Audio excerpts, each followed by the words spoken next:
Hello, Scribblers. I'm Katie, the founder and CEO of the Scribblers Den, your online source for writing craft courses and writing community. Today, we're chatting with Kate Brauning. Kate is the author of young adult thrillers with a twist on the unusual, including The Ballad of Dinah Caldwell. Wow, I'm so sorry. The Ballad of Dinah Caldwell, which is kind of blurred out, but it's on my shelf right here. How We Fall, Oh, and the short story Godzilla Girls. As a child, she spent a lot of time at her local library, wandering the shelves and discovering all kinds of stories about all kinds of people. An incurable love for seeing real life through the pages of a book drew her to writing fiction. Kate currently lives in Austin, Texas, where in her spare time she travels, works on her baking skills, hunts down new music, and reads just about everything. Kate, thank you so much for joining us today. I'm so excited to pick your brains about writing and publishing. thank you so much. I'm so glad to be here. I really love all the content you've just forever been creating for writers. So I'm honored to be one You. of your That guests. that means a lot to me because you are so like I guess Scribblers, hi.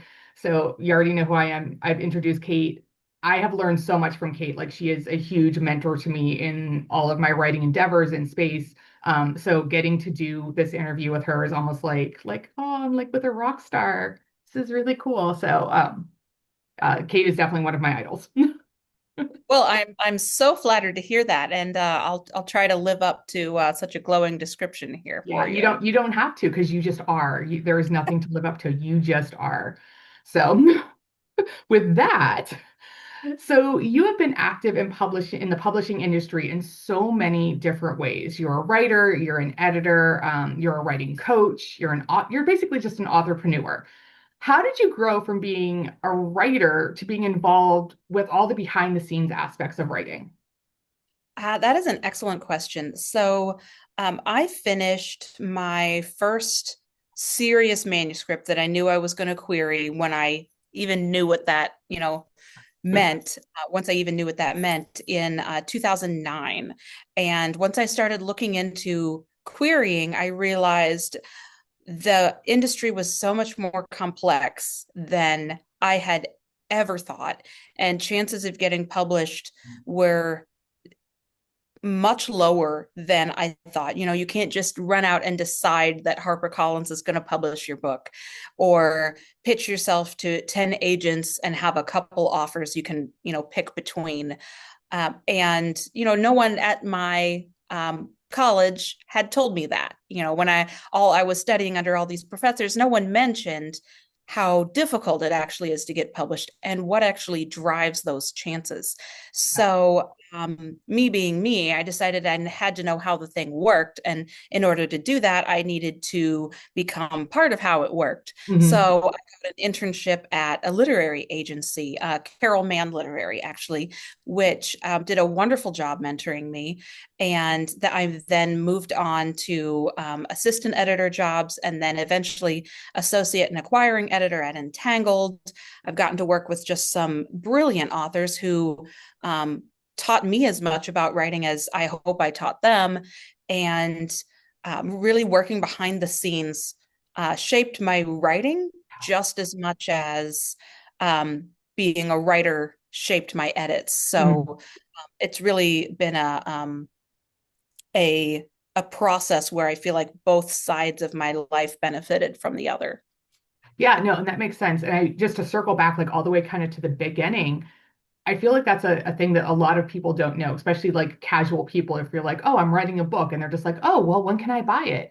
Um, and you're like, well, in a perfect world, if I finish it and I query it and somebody wants it and then we sell it, maybe like 3 or 4 years.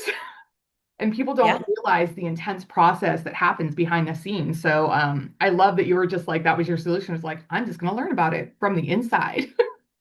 I read a while into my publishing career, I read some statistics from a Business Insider article that ranked creative writing as competitive as professional sports Yeah. because of the number of spots that are available in Hmm. the profession each year and the difficulty of actually achieving one of those spots. So just remember, like, you're basically training for the Olympics here. Not to intimidate everybody, but that is a great comparison. That is absolutely, that's honest. Like, yeah. Yeah. And you could even have like, and you can have like that great, like really good thing, that really good manuscript, and it still might not make the cut. Yeah, Yeah. absolutely. Not every worthy athlete, gets out there. Yeah. Not every worthy figure skater makes it into the Olympics. Mhm. And that's just the name of the game. Yeah. Oh, okay. Don't worry, Scribblers, we're gonna talk about some like more positive aspects, but this is really important to know. You've got to know both sides. So on to the business half of this. Once we start writing, and this actually ties in really well, we tend to realize that writing the story is almost like one of the easiest parts because we just have to create it. Once it's written, we need to create all the other things, a query letter, a synopsis, a pitch. That we have to convince the agent or editor and eventually readers that our book is worth picking up.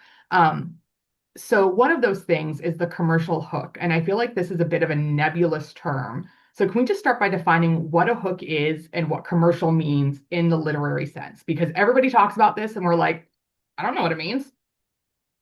Yeah, yeah. I think that is, I mean, way to jump right in because the difficulty I think comes from people who use the term in different ways. Yeah. Because, in Hollywood, a hook often means the pitch for the movie.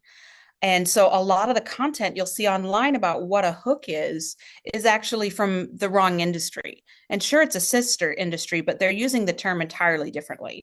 Yeah. And they're So going to when be completely different. Yeah, exactly. When they talk about the hook for the Fast and the Furious, they're talking about the pitch that they sold the movie based on, maybe most often. Oftentimes, literature professors will say the hook for the novel is the first sentence. They ask, "What's your hook? What's your hook?" Particularly people in academics too. It's your little teaser that brings people into your essay Mhm. or your content, whatever it is. So if you zoom way out, what underlies all of these uses of the term really is that a hook is any element of storytelling that is used to grab the reader's attention. Okay. So when we use it in commercial publishing, really what most of the time what people are talking about is the hook that's in your premise, the element of your story's concept that's going to bring you readers. Okay. Is that clear as mud? It's it's clear. It's just so nebulous because you're right. Like so many people use it in different ways. Mhm. And even like I'm gonna kind of get into this later on, and I have another question for you. But sometimes you hear a hook and you're like, oh, that sounds so good. And then you get it and you're like, wait, this is not what I expected because we have a different expectation for what that hook was. Absolutely. And, oftentimes the, so that's what a hook really is, right? Is it something that's going to grab your attention that's in the concept of the story? Yeah. Uh, for example, in Groundhog Day, the hook is that a man is living out his least favorite day ever, and he's doomed to repeat it over and over. And that hook is also the plot, and it's also the premise, And I which think I that that's where it gets more confusing is because it can do double duty and be other things. And I always feel like it's got to be its own unique element instead of also the plot or also the premise or also these other things.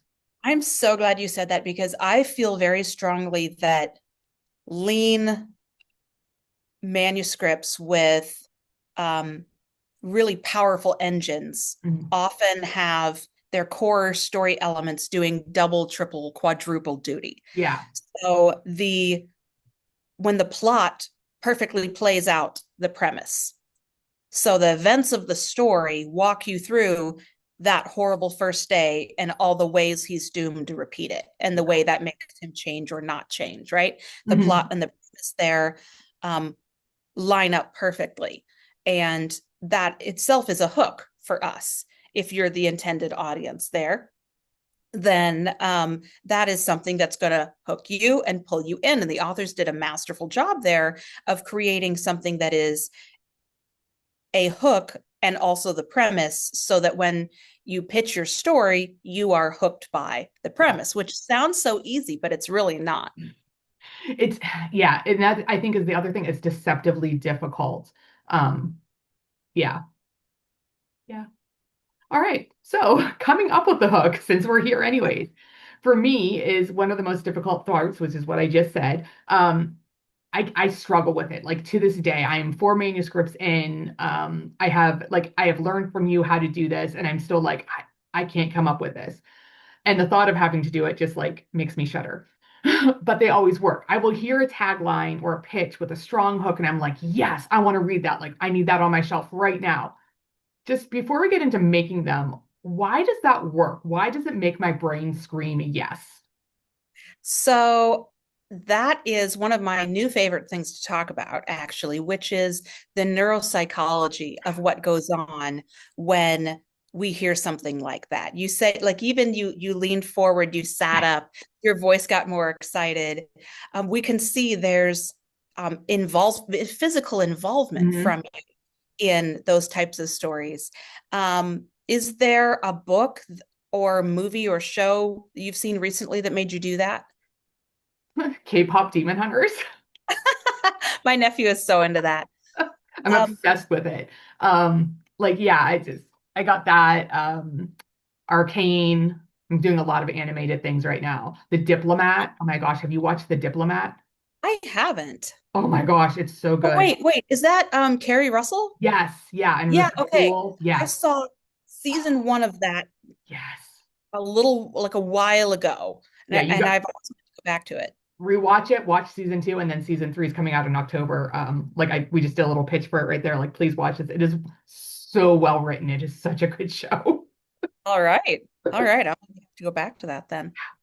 So, what happens really is a function of what psychologists call and neurologists call our attentional control system, Mhm. which just like we have a behavioral system and an attachment system and endocrine system, we have an attentional control system, which is just like what it sounds. It's the mechanisms in our brain and body that control where our attention goes. And guess what a hook is about? Controlling that. Yes, gaining our attention, because the whole goal of it is to capture our attention and prompt action from us, right? To buy it, love it, read it, talk about it, Mhm. review it, all those things, reread it, right? Draw fan art, all those things. So, what happens when we hear a hook that just does those things to us is that they produce an emotion. There's a dual action of a stimulus, which is would be the hook or the ideas in the hook, Yeah. and the emotion that that produces in us. And that emotion, then our body kind of bounces around, it intensifies the emotion, we start relating, and then it prompts desire. And out of that desire comes our motivation, and that motivation prompts action. So there's a whole little Chain domino of effect events. Yeah.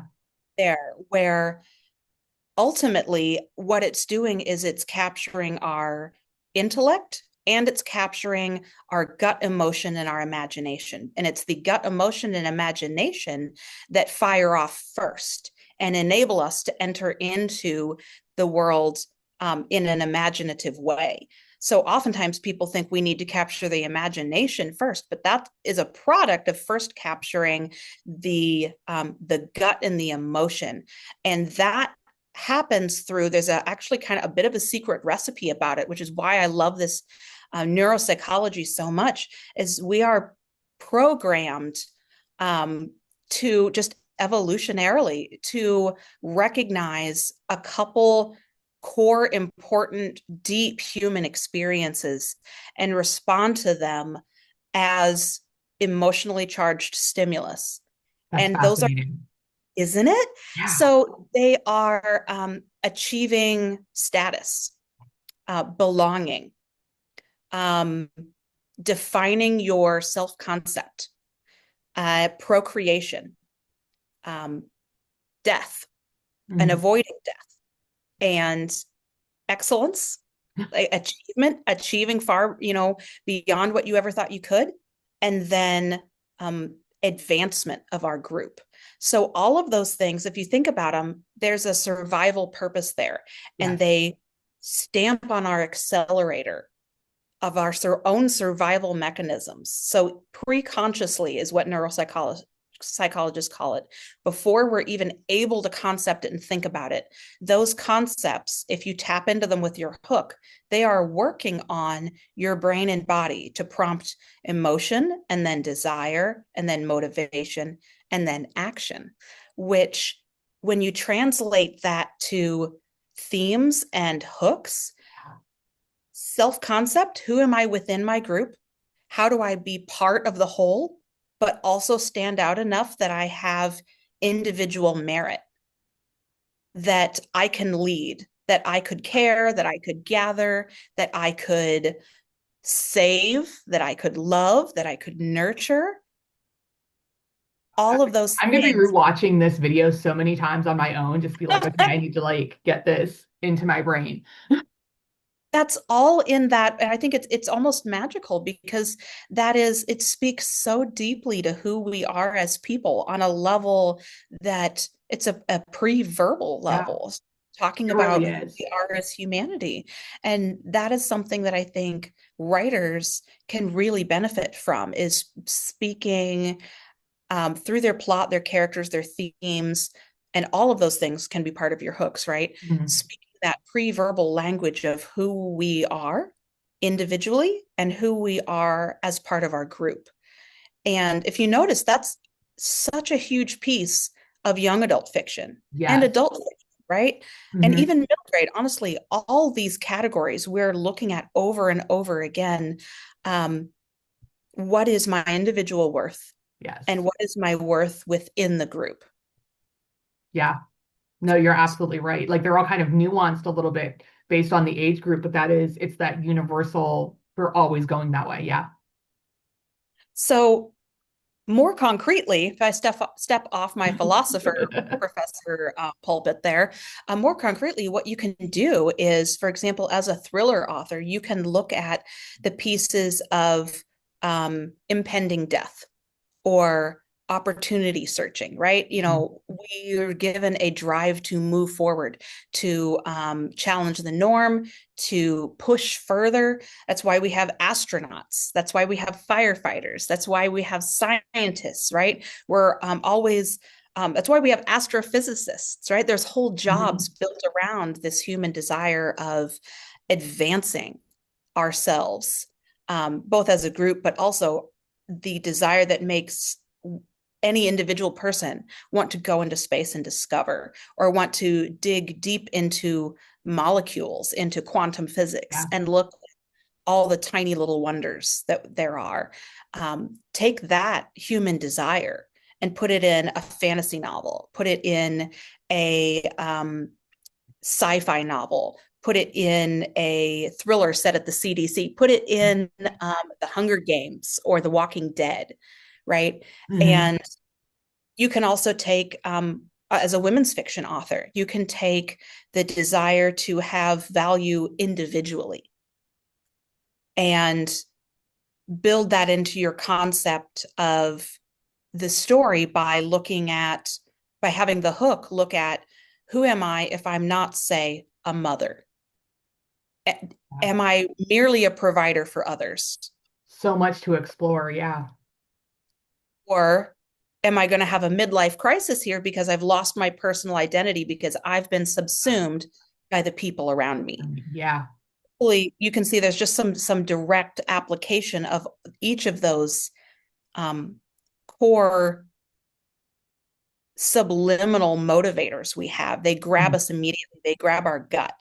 And the magic is in how you uniquely and directly apply them to the situation your character is going through.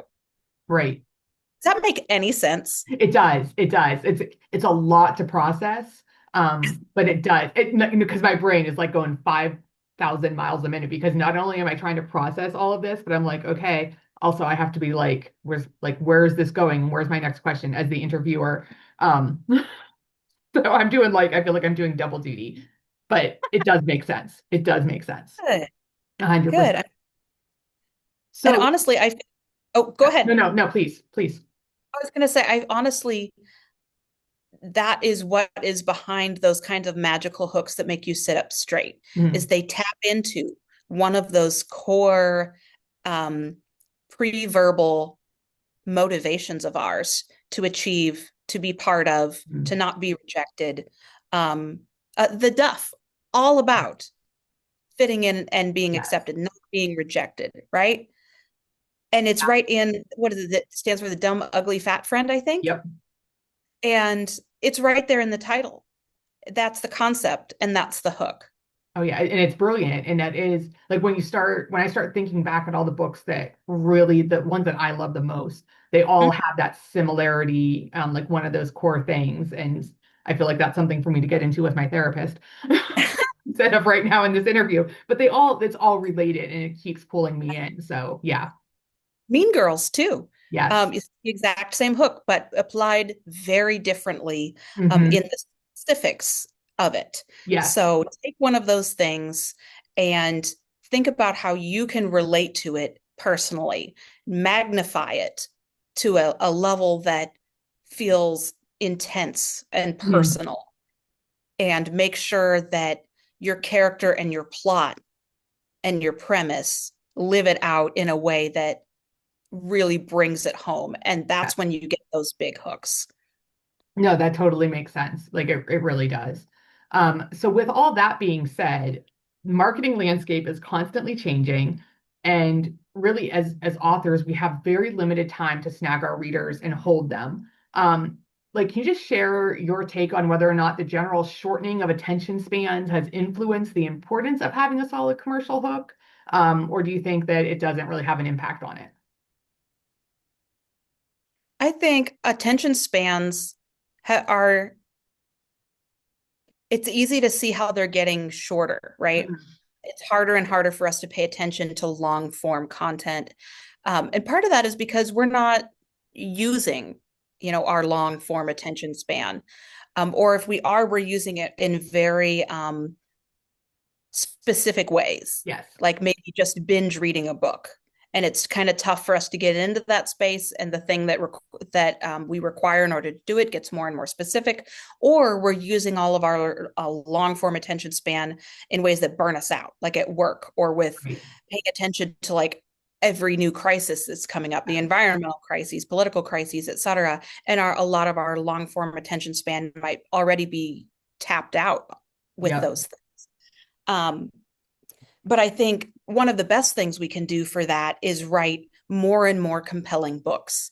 Give people things that is going to grab them at that pre-verbal level, and teach us in new and more insightful ways that apply to the generation you are talking to, why these things are worthy of paying attention to, and teach us in those new and directly applied ways why this aspect of our humanity is so compelling, Yeah. and have something new and fresh to say about that piece of life. And then if it's worth paying attention to and it gets out there, some number of people are going to grab it and love it. Yes. I really do believe that. And honestly, a piece of it is, if you build it, they will come. And a piece of it is, you have to build the thing they want to come to. Okay. I love looking at it that way. And I also love that you just said if you build it, they will come. I feel like you get me, in my age generation. So thank you. Yeah, Yeah, but yeah, I like the other way of looking at that. You have to build it so that they want to come, and you have to create something that is going to hook them and speak to that universal experience. No matter what it is. And I think looking sometimes at the current situation, I think a lot of people are looking for like belonging, for example. So that would be a great thing to build in because people right now are really seeking that community. yeah, yeah, absolutely they are. And I think that's something too more powerful than ever, especially in an American culture where we're so individualistic. Yes. It's worth looking at individuality. What does that mean? Who are we without our community? Hmm. Does being an individual mean being completely independent? or does it mean being interdependent? And do we even know what that means? Yeah, I And can't. This is getting deep. I don't know. I I already think worked that, my 8 hour day. Don't do this to me. so I just, I think at its simplest, most direct level, there are things that we are craving, no matter our Yeah. generation, Yes. about individuality, about community. And every single one of us is going to talk about those things differently Hmm. because of our individuality, right? Yes. But there's going to be a whole community of people who are craving hearing that. And I think, yes, our attention spans have gotten shorter, but we've also gotten more and more hungry it the for content that is going to grab us and speak something worthwhile Yes. listening. Yeah. Is this worth spending my time on? Yeah. Absolutely. Yeah. Yeah. So I think sure, it's a bit of a curse. It's also a bit of an opportunity. Yeah. It everything, all of that makes so much sense. And that did get really deep for a minute. I love it. I do always feel smarter after I talk to you. So this is good. Um, all right. So now we want the magic formula because we know that obviously there's going to be a magic formula. There's no magic formula. But how do we create that captivating hook? Like, how do we decide what aspect of our novel to put the spotlight on? And then like where you add in the flair. I mean, I feel like we've kind of hit on this, but can we try to filter it down and focus in on it even a little bit more? Absolutely. So if you're looking at everything I've said before as kind of the philosopher's take, Mhm. what's the mathematician or the scientist take? Yeah. Their take, or if I was a mathematician or a scientist, I would tell you the hook is when you tap into the gut emotional appeal of your story. Make it one of those neuropsychological drives, right? Yes. Life, death, procreation, individuality, achievement, self worth. Um, and for example, in for a while ago, this is an example from a while ago, but if you have any Breaking Bad fans, right? Terminally ill chemistry teacher Yes. feels he's been like an entire failure for his entire life. And he's now dying of cancer. He's going to leave his family in piles and piles of debt because his insurance won't cover it. Oh, So he turns to his one skill, chemistry, and becomes a meth king.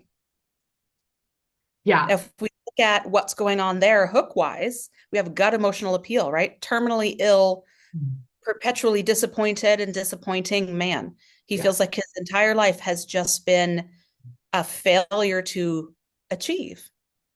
And he doesn't want that to be his legacy. Right. And so we get that along with, oh, totally normal chemistry teacher becomes a meth lord.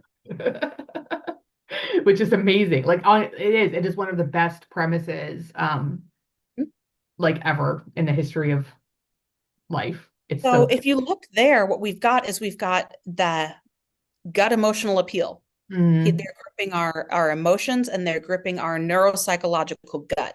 There's death, there's identity, there's rejection from community. And yeah. then on the other side, we also get achievement, right?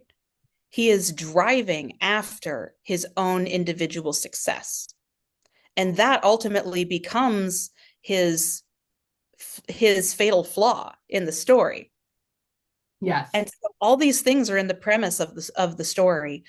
And not only that, the plot guides it, I will say. The plot lives out the premise. Yes, it And does. so we have that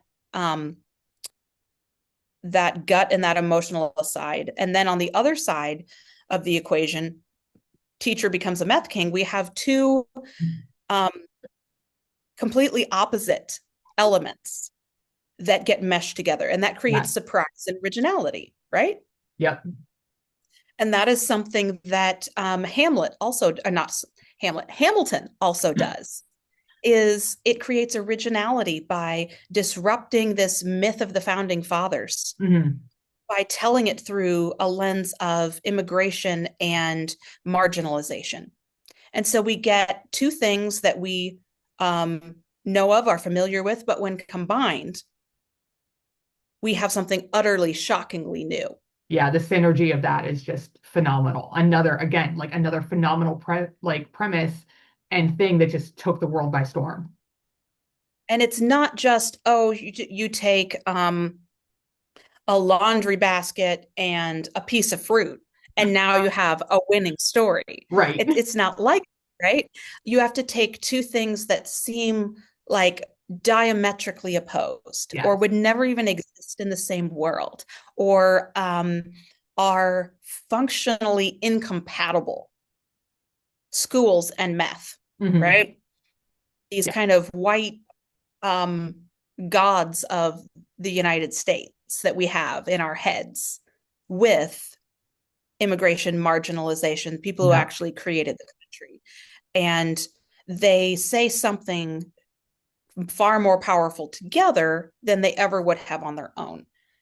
So when you're creating your hook, if you want a neat, tidy little formula there, Yes. get that gut emotional appeal that you can relate to, not the worst, most fantastical thing you can think of, the worst, most fantastical, deepest, grief stricken, longing producing, wonder, curiosity producing thing you can relate to that gives you a question that makes you think and feel Hmm.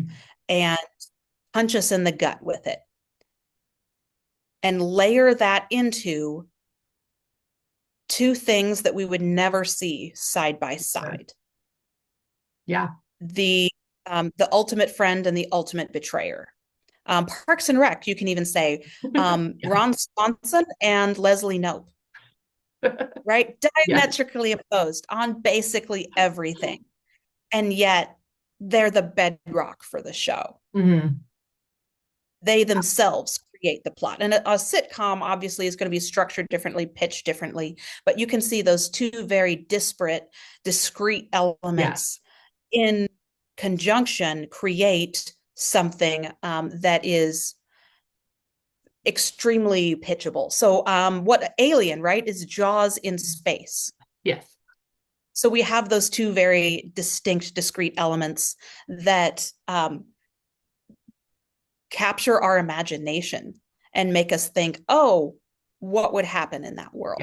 And then you have like the relatability of it because you're like, yeah, I too would want to survive. And, like I Yeah. too would want to save the cat. So, um, So yeah. when you have those elements and they're elements of your plot, Yes. then you can use them to make your premise or vice versa. Those elements in your premise, build your plot out of those things, just Mhm. like Groundhog Day did, just like um, Parks and Rec, just like Breaking Bad did. Yeah. And you'll have that emotional layer that's going to grab our heart. And then you'll have the curiosity, imagination, urgency of the other things that's going to grab our imagination. Yeah. No, and I just I want to go back and repeat what you said, this idea, like don't just take the thing that is the most devastating or the most horrible or, find something you relate to. And I think that's something that we often skip over when we think about our premise or our hooks because we're like, oh, I just need to find the most shocking piece of information. And that's not what it is. It's that relatability piece, like you said. Yeah, absolutely. Yeah. The element of seeing ourselves in the story Hmm. or being afraid that it could be us Yes. So important. is absolutely vital because unless our brains and bodies, again coming back to neuropsychology, unless something in us goes, oh, that could be me, none of your hooks are going to sink in because we're not personally engaged by it. We're not paying Yep. attention. Our intentional control system is not being activated by the ingredients you've set out. Hmm. Yeah, no, and that just ties then into like the emotional engagement of the reader and all these different things. So there are so many layers that we can't even get into today, but this is fascinating. So on the flip side of that, I have had books pitched to me, and I'm thinking of one right now. I'm not going to share what it is. It's a super popular book. It's out on the market. People love it. I can't stand it. And when it was pitched to me, I was immediately hooked. I'm like, I need to read this. This fulfills everything I could ever want in a book. And then I read it and I was so disappointed. So when you're creating your hook, basically, how much flexibility is there between like the vibe of something versus like the truth of it? Because everybody else seems happy with it, but I am not. So I feel that deeply. I think that happens more than people talk about for some Mm, reason.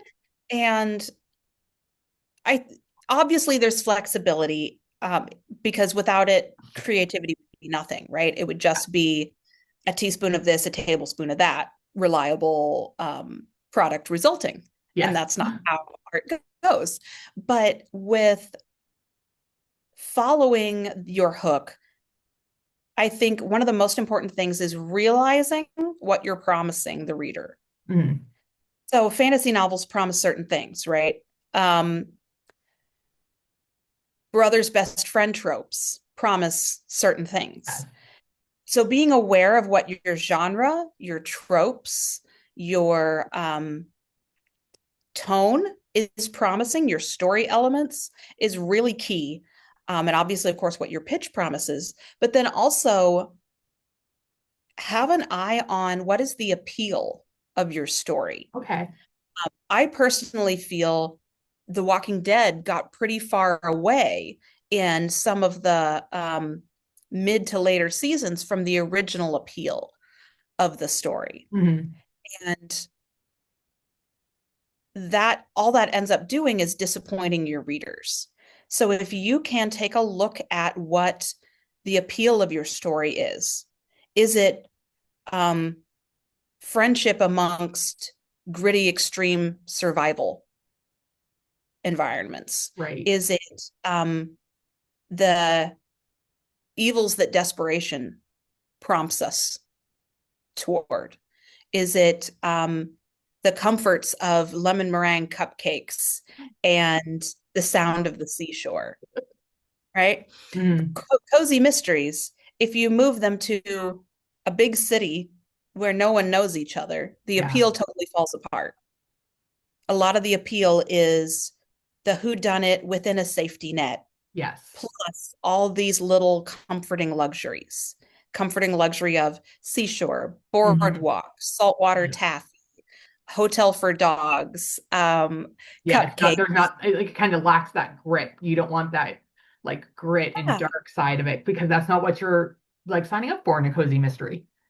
So I would really try to keep an eye on the appeal of your story, what you Mhm. want the appeal to be, and work that into the voice, the hook, the watch for it in your back cover copy, in your pitch, so that you're clearly communicating the things that readers are going to find in there. And Mhm. also, if you're not really, sometimes we'll miss, like you were saying, the appeal of a story to you um, might be not at all what the appeal was to other people. Right. Felt like the appeal was fulfilled, and others might feel like it was not fulfilled. So if you are able to look at your reviews or go through your beta reader feedback, um, look for what they think the appeal is, and even ask your beta readers what the appeal of the story is, or the promises of the story, and look at, is this actually what I'm aiming for? Do Mhm. I need to add anything to it? Do I need to course correct? And then whatever you stick with as the appeal of your writing as a whole, as your the appeal of your story itself, be intentional with it. Know what you're doing, aim for it, live it out, and replicate it over and over again for your next book so that you start developing a brand. Oh my gosh. Like that was, we just got a mini master class, everyone. That was fantastic.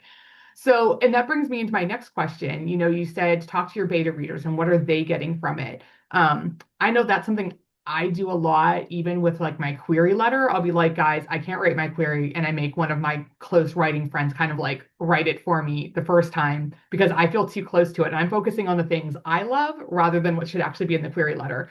Um, so, do you think it's kind of better to have the author create the official hook or someone who's a bit more removed from the actual writing?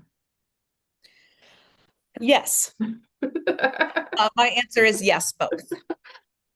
Because I think it's a unfortunate slash fortunate, again, the curse and the opportunity truth, that learning to pitch is something writers really need to do. They need to learn to recognize their pitch, develop their pitch, build it into, and we're kind of using hook and pitch here interchangeably. As the acquiring editor in me says, your pitch must be your hook.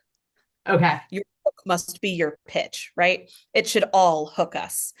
And so just that's how I've been using it, and I think you've been using it lately, for clarity's purposes. But Yeah, no, good. Thank you. I would absolutely say write your own query and then ask your critique partner to write the query and compare the two. And then edit yours Mm-hmm. and see what you want to take from that critique partner. If you're so lucky as to have someone who will jump into those trenches with you like that, hug them tight and don't let them go. But use their alternate perspective to kind of challenge the box you may have written yourself into with the query letter. Okay, that And makes sense. yeah, yeah. And learn to pitch it yourself, but also learn from other people who already know how to pitch. Get those literary agent critiques, look at the Writer's Digest, Query That Works series, all those things, that I know you already have and will keep recommending to people. But yeah, absolutely, both. Okay. And I think that that's such a good answer though, because it's never going to be one or the other. And just like getting beta reader feedback or an edit letter from an editor, you're taking that outside perspective and saying, okay, where did I miss my mark and how do I get back to it? And you're just doing the same thing, but with your pitch. So that makes sense. Yeah. So we kind of, I feel like all these are, I was hoping that all my questions would flow together really well, but this is going so much better than I ever expected. So now that we're talking about query letters, how do you kind of incorporate your hook into your query letter? Or even would you put it into the synopsis? Should it just be in there like word for word, or do you kind of chop it up and pad it out with more detail? How is it most likely to trigger engagement in the brain? Yeah. So always start with emotion. Okay. Emotion and emotion is what triggers the desire and then the action. Emotion triggers attention. So I don't necessarily mean your query or your synopsis should start with, you know, Maya's explosive grief over losing her father. We Mhm. don't need a long description of how much pain she felt. What we need to see is the stark emptiness that she lives with. Yes. And we start with the stimulus of her packing up every single thing in his house Mhm. and finding the one thing she's been terrified of seeing this whole time. I want to read this book already. I'm like, okay, like what did I she have no find? idea Like, what this what's book is, happening? but Yeah, I think there's I'm lots there. interested. I'd like to know. So good job. So if the gut emotional appeal of that story is being so close to someone and we thought we knew them so well, and discovering even those people Mhm. have secrets from us and those Yeah. secrets can hurt or kill. We've laid out that gut emotional appeal in those first couple lines. Yeah. And so that is what I mean by start with that emotion, start with the stimulus of that gut emotional appeal. And then we will be grabbed Yes. and you can launch into unpacking it. What I would say is I see a lot in Slush of the one line pitch, and Mhm. then we back up and we get basically a whole new version of it, told from the beginning. her father died, left her reeling, discovered secrets. And then we get a recap. Her father was her best friend, all these, Yeah. when he was diagnosed with cancer, she thought, there was no way forward, etc. I would say don't do that. Instead, have built into your story the emotional structure that writes a good query, Yeah. And that, I which feel would like that's be, so hard because you're like, you're not going to understand this if I don't give you all the backstory. And that's something I see in a lot of things that I read from newer writers. They want to give me so much backstory on things. And I'm like, okay, no, we have to just jump in from like where you said, like that emotional piece and then build from there. Yeah. yeah, we need very little explanation in a query, and only a little more than that in a synopsis. What we Mhm. really need to see is what happens and what it could mean. Yeah.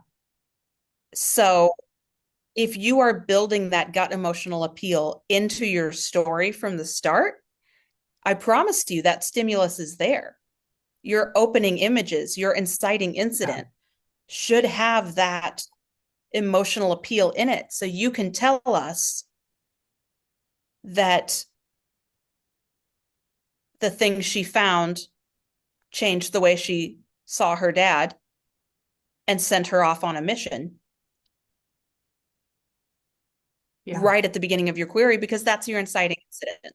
Right. And then that becomes your premise and like it just builds everything off of there. That makes a lot of sense. And I just again like I feel like the whole too long didn't read version of our entire conversation so far is just relatable emotions. Like really lock in on that and that's going to be what hooks your reader, what hooks that agent or an editor. Yep. Big survival and identity focused emotions Mhm. that you have something to say about. And you Yeah. take that emotion and you force things to happen because of it. Yes. It's not just about having your characters wander around desperate and weeping about various different things, right? Yes. It needs to have that. Yeah, exactly. I feel like you nailed it. I'm not even going to try to summarize because it was perfect. Perfect. So I'd like to just pivot a little bit from the commercial hooks and talk a little bit more about your books. You write twisty suspense thrillers and you add in healthy dashes of romance. I love, again, I have it right here on my shelf, and let me so you can see this amazing book and all of its like, okay, so this is the Ballad of Dinah Caldwell. And as soon as I heard you were writing this and you compared it with True Grit, I'm like, I'm in. I'm not a huge fan of John Wayne per se, but I do love the story of True Grit. It is so good. And I ended up reading the book and like doing all sorts of stuff. But anyways, this is to me, it was the perfect example of delivering like on the promise of the pitch. So all this to say my question of do you spend a lot of time coming up with the ways the story that you're going to write is going to like twist and turn, or do the pieces just seem to fall into place as you write? So, in other words, is writing twisty turny stories a strength you've always had, or is it something you've really had to learn from a craft perspective? It's definitely something I've had to learn from craft. And that surprised me because I thought it was something people were kind of born with, right? Like you have to kind of be born Stephen King, right? In order to truly scare somebody, surely. But for me, I discovered I could write twisty turny stories, or at least I hope I can. And Yeah, well, you your did. feedback maybe convincing me that I can. So thank you very much. But what honestly I think works for me is to write characters who have real breaking points. Mhm. Dinah is all about desperation and revenge Yes. because she loves so deeply. She regrets one day and it shaped her entire life now. And she's doing everything she can to atone for that day. And she's very driven by these things. And Yes. so Yes, she is. I love driven females. Give me a girl who's out to kill a man, and I will be all over. Yeah, there was so much about this, like even just the comp, I was just like revenge, like loving deeply, like everything. I was just like, yes, this was a book that was written specifically for me. So thank you. You have honestly, you've made my week.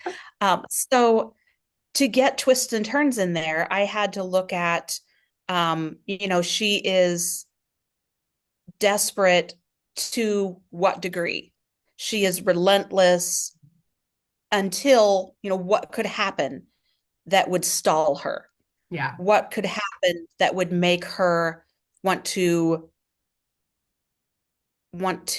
give up her revenge or abandon her Hmm. quest or rethink atonement? What would make her forgive herself?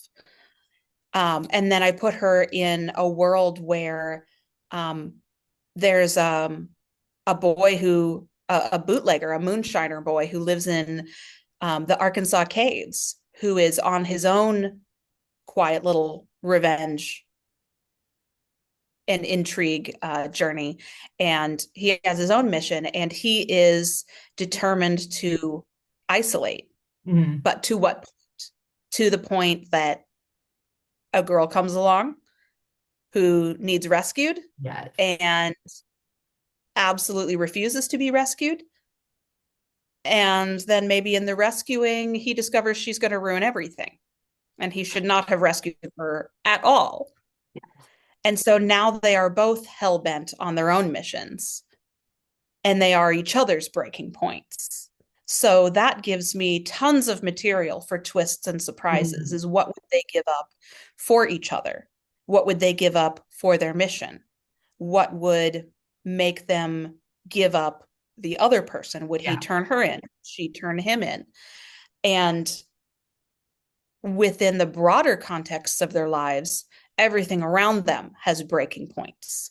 And so if you really treat your characters and your events through the lens of real life, Hmm. I like to think of myself as a joyful, enthusiastic person. But there are absolutely things I'm apathetic about. What Right. is it that's going to burn through my joy? What is it that's going to eat up all my forgiveness? And what happens when I'm out of it? Yeah. And there's story right there because there's change. Yes. And so I would say what has really worked for me is to look at my plot, my world, my events, my characters as if they're dynamic Mm. things. They're not static things where she is always forgiving. It's she's forgiving until she is relentless, except in this case and that case. Yeah. And I think it's so, I love all these different, like just these really simple questions, but they open up so many possibilities. And when you just start questioning and interrogating your character on things like that, you will find absolute gold to work with. Yeah. And I think absolutely. I think it's so exciting because once you discover how it works, I Hmm. think a lot of people will discover they can innately do it. Yeah. They just didn't know what the ingredients were. Hmm. Bread is absolutely an art, but most of us can make a great loaf at home if we know what the main ingredients are, right? So I think during the pandemic, a lot of us learned that. Yes. So I would say always look for those breaking points. Look for the thing that is going to be most surprising. Under the bed, it's not mothballs, right? It's aliens. Yeah. And go Or with that answer because people love it. Like sometimes I feel like I'm being too cliche or I'm like that's not believable. But that's what we love in stories is that like last thing that we would think of. And honestly, if you look at the world around us, this plot line is so jacked. So anything is possible, guys. Put it in there. Nothing is too like that wouldn't happen. Oh no, that rule's gone. and if you're really, really good and sneaky, Yeah. foreshadow ahead of time, build it into the appeal. The monster under the bed might be um the last thing you'd expect, but if you look back and there's been hints of monster all along, Yes. and the gut emotional appeal of the story is the monster within us, it's not going to feel inorganic to the story. Right. Yeah.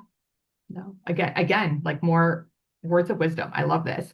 So I hope you saw this coming, but can you share with us anything about like any upcoming projects or what you're working on right now? And can you give us your irresistible commercial hook so that we all go out, put it on our TBR, like what, just do it. What do we got? Yes, absolutely. So I can't say much about the status of this one, but I hope that I'll be able to say more about it fairly shortly. But it is called The Hollow Years, and it is an upper young adult zombie thriller about two sisters, one who was sent to a teen detention camp for queer kids, and she has to turn their prison into a fortress when all the adults mysteriously disappear. And the other point of view is her sister, whose lie got her sister sent to the detention camp. And so she steals a Red Cross van and treks across the Arkansas Ozarks to rescue her sister.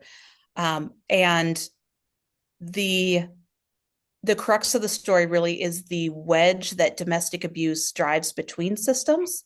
It drives between siblings rather than bonding them. Sometimes Yeah, it becomes the reason they are your worst enemy. yeah, And what does that mean at the end of the world? that's amazing. We can't wait for more information, and I'm sure you have a newsletter, right? Yes? Yes, I do. Okay. Mhm. So Kate's website will be down below in the description. So make sure that you all travel over there on the interwebs and sign up for that and follow Kate on Instagram and all those things because we all want to read that. Like sold, 100% sold. So my last question for you before I get into what I think are the most fun questions, the lightning round questions. What is just your best piece of advice for all the writers who are listening? And what are your words of wisdom? You've had so many, and I'm Best asking for more. best piece of advice. I would say be a passionate, dedicated reader. And as you read, take apart those books. Yeah. So just read like it's oxygen. Read so much, read outside your genre, love it, take it apart, find the ingredients of it, figure out whose loaf of bread it was and why, what did they put into it. Type those words out yourself to the rhythms, look at the pitches, but mostly read those books, love those books, get under the hood and just figure out how they work and trust the taste that develops for you. Oh, I love that. Yeah. And I like I couldn't agree more because that is my personal go-to with a book is that like if I like it, I'm like, I need to deconstruct you and understand why I like you. Um, so yeah, I love that. I love to just like trust the taste that you develop. Beautiful, beautiful quotes to live by. You're All going to right. give me You deserve it. You deserve it. Four quick questions for you. So, number yeah. one, we've been talking about bread, but what is your go-to favorite comfort recipe? Oh man. The world is falling apart, and you're like, I just have to bake. What are you baking? I make a killer lemon curd. Oh, I It's a very like UK thing. Are yeah, you familiar with lemon curd? yes, Yeah. Yeah. yeah. And I make a I'm inviting very myself over to your house right now. I'm oh gonna book perfect. my flight, and I'll be there. Give me like 24 hours. I use it on cake, on scones, on toast, on fruit, on ice cream. It's my thing. That sounds absolutely delightful, and would totally bring me comfort as the world burns around us. So. Need it. On your website, this is question two. You mentioned that you love superstitions, which is fascinating to me. So, is there one that you find like just the most fascinating, or maybe one that you will like absolutely not mess with? You're like, this is not a superstition. This is absolutely real, and I'm never doing it. Yeah. So I am on my mom's side descended from Pennsylvania Dutch, Oh, and that is absolutely superstition country. yes. And something I really believe in is My family has had like for generations. I'm just digging into now and figuring out how far back it goes. But since like the 1700s, we've been Pennsylvania Dutch practicing, a lot of like folk magic, folk healing, Mm. and their version of Christianity, spirituality that comes along with it. But one of the things that they really believe in is the power of words. Ooh. And so for the certain spells that they might cast or prayers that they might pray, they might write words on a piece of paper and feed it to animals to cast out a disease or Ooh. something, or feed it to my grandfather's mother fed him words, prayer words written on a piece of paper in his porridge. He told me to That's so help him cool. with an issue he was having. Yeah. And also have household words written on a stone outside your door. And that's something that I'm starting to use a little more because I think a lot of the power of it is in setting that intention over Mm. your house. And that's something I love. That's the practical reality and the spiritual white magic nature, prayerful Yes. nature of that, of having certain words for your house, like engraved on your house, built into it, written over the Mm. door. I think we see that in a lot of different cultures too. Um, on the flip side, in Appalachia, I Yeah. know there's tales I have heard of fae, essentially, who live in the woods and them calling people's names. And if those people following those voices and then into an empty house, into a hollow, into something, and then them returning thinking it's only been an hour or two, but it's been days or weeks or months. And I'm both very tempted by this superstition and also feel like I should probably not touch it. Yeah, no, I'm getting a little bit of like the heebie-jeebies over here just thinking about that because I'm like, I would follow them, but then I would regret it. I So know. I would have to know what happens. yeah, I would want to know just because I'd be like, this will be a really good story. Like I could write this later. I don't know. No, Um, I know. What's this portal to another world? I should I, find out. yeah, I'm in. Plus, I mean, right now, I like a portal opens up, I'm in. An alien lands in my backyard. I'm like, hi, like my bags are packed. Like where when do we leave? Ready to go. Beam me up. Let's go. So I love that you're like that whole idea about the words, like that just fits because as an author, like words are such a big part of your livelihood. So Yeah. bringing that into other aspects of your life like that just tracks in my brain. Well, you're very gracious, especially since you said I think this was the lightning round, and I'm being the opposite of Oh, lightning. But but it's not like I call it the lightning round just because it sounds cool. Like the promise of the premise, guys, it's not delivering. I just I just think that they're really fun and I love getting like down into like the niche areas of this. So next question is you admit to loving to learn about weird things that no one else cares about. So can you share something weird and nerdy with us? Please nerd out to oh, your heart's content. yeah, okay. So when you cook eggs, Okay. they have and this is important to me as a baker, but also just because it's weird and nerdy. So the proteins in eggs reach out for each other and crosshatch and make a weave. Okay. So they make a grid basically. And that's why the longer you cook eggs, the more rigid and rubbery they get, right? But when you add fat, Greek yogurt, butter, milk, obviously the fat content of the milk would vary, but usually any kind of dairy fat to eggs, it prevents those proteins from binding. And so instead of cross hatching, they just sit in like a little swirl. And so those eggs, yeah, the fat prevents the proteins from latching onto each other. So they end up being much, much softer and creamier and fluffier, which really is the secret to Gordon Ramsay's like secret fluffy scrambled eggs. Yes. And anybody else who makes really soft eggs is that fat content prevents the proteins from interlocking. That makes so much sense. Like I'm thinking about every egg I have ever cooked in my own skillet. I'm like, yes, this Yeah, tracks. my That's whole family is amazing. so sick of hearing me talk about interlocking proteins. No, that's like I like again, I always feel smarter after I chat with you. So this is no exception. And I will be tell that will come up at breakfast. Like the next time I'm out Even at a better. restaurant, I'll be like, let me tell you about the interlocking proteins and how this all works. It's so useful, I tell you. Yes. All right. So this one will probably be, this might be the shortest answer. What was the last concert you attended? Oh, last concert. Oh, I went with my girlfriend to see Florence and the Machine. Oh, that had to have been amazing. Life changing. Yes. Life. The way she can sit on a stage, no pyrotechnics, nothing but her and her voice, her witchy dress, and Yes. just command an audience is unreal.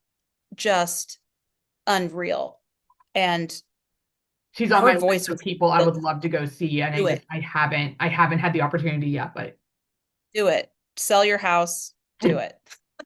just to see Florence. I mean, honestly, solid life choice. I support it. I'll just buy a car and just follow her around on tour. Not At in a this stalkerish way, just because like this is now my calling. Just watch her on stage. Just to clarify, I'm not stalking anybody. Well, let me know if you ever do go because I know she's going on tour soon for her new album. I saw something pop up about that. So I am absolutely going to be tracking down Yeah, her closest. yeah, I will definitely check that out and see if I can. I feel like you get a lot of concerts in Austin though. Like Austin is a Yeah. great place for concerts. So hopefully she's close. It's very much a music city. Yeah. Yeah. All right, so that's it for today. You can find links to all of Kate's web pages, newsletter, all that kind of stuff below. Be sure to visit, sign up, buy her books, check out her amazing editorial and coaching services. Like I said, Kate has been a huge influence on me as a writer and is one of my like main mentors that has just I've learned so much, so much. Um, I've learned so much. I can't say anything else. It just, she's amazing. So look her up, hire her. She's great. Kate, thank you so much. It has been an absolute pleasure chatting with you. Thank you so much, Katie. All right, Scribblers, you know the drill. I need you to hit the like button. I need you to subscribe, and we'll see you next time. Bye, everyone.